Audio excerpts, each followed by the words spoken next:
तो हम तो घर से बाहर दूर कर दिए गए। मैं भी जब घर से बाहर 10वीं 12वीं के बाद गया तो रात भर बैठकर रोता था कि गांव में बचपन में याद आती है, घर की याद आ रही है, माँ बाप की याद आती है। तो हमारे मम्मी से खूब बतियाता था कि वो जो छोटकी गैया है वो कैसी है, जो लौकी बो के आए हैं वो कैसी है। और पिताजी जब ले लेते थे फोन तो कहते थे कि चुपचाप पढ़ाई करो, नहीं तो लौकी और गाय पालना है तो घर लौटाओ।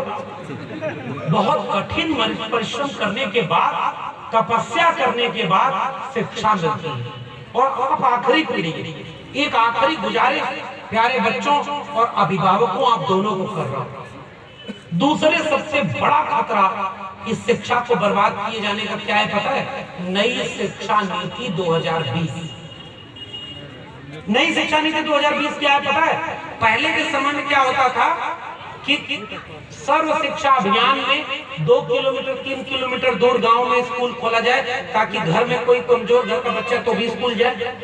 नई शिक्षा नीति कह रही है कि स्कूल में अगर 2000 से कम बच्चे होंगे तो उन स्कूलों को बंद किया जाएगा, क्लोजर या मर्जर की पॉलिसी से दूसरे स्कूल में उसको शिफ्ट कर दिया जाएगा। जो शिक्षक समुदाय के लोग बैठे हैं वो मेरी बात से सहमत हैं। डिग्री कॉलेज इस समय सरकारी डिग्री कॉलेज देश में 45,000 है और नई शिक्षा नीति कहती है कि अगले 20 साल में 45,000 केंद्रीय डिग्री कॉलेजों को कम करके, क्लोजर या मर्जर की पॉलिसी से उसे कम करके 15,000 में बना देंगे। अगर बच्चे कम है तो डिग्री कॉलेज बंद कर दिया जाएगा। जहाज खरीदने के लिए पैसा है भाई, बात समझिएगा।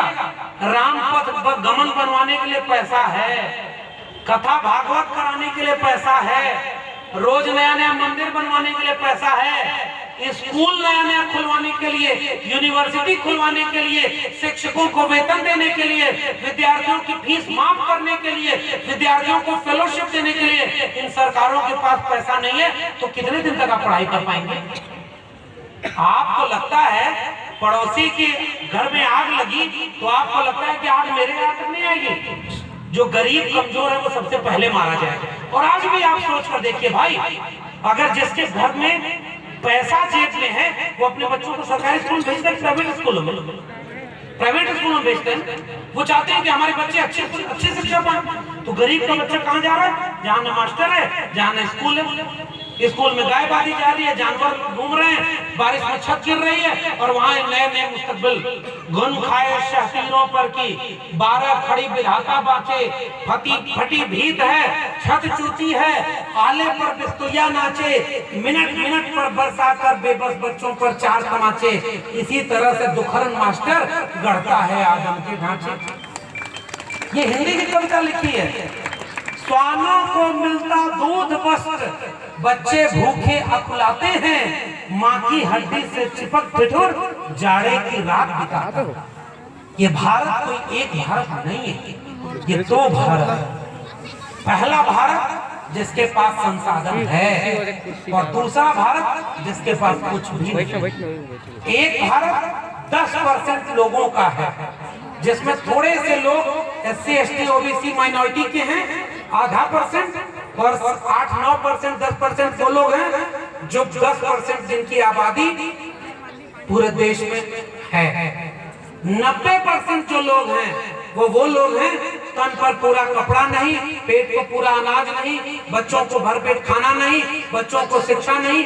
वो भारत अपने बच्चों को कहाँ पढ़ा रहा है? स्कूल तो बर्बाद हो गए।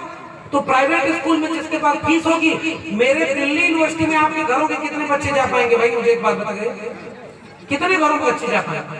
और JNU में कितने लोग? और हमारे देश में डिग्री कॉलेजों और यूनिवर्सिटी को बदनाम कर दिया गया, बर्बाद कर दिया गया।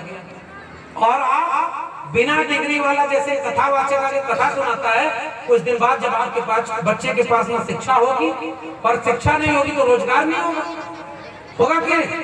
अगर शिक्षा नहीं तो रोजगार गया। शिक्षा नहीं है तो चेतना नहीं, रोजगार नहीं तो हाथ में काम नहीं, बुद्धि से भी ठस, हाथ में कोई काम नहीं। तो चलो भगवान की कथा और रैली निकाल करके पूरे देश में हिंदुओं खतरे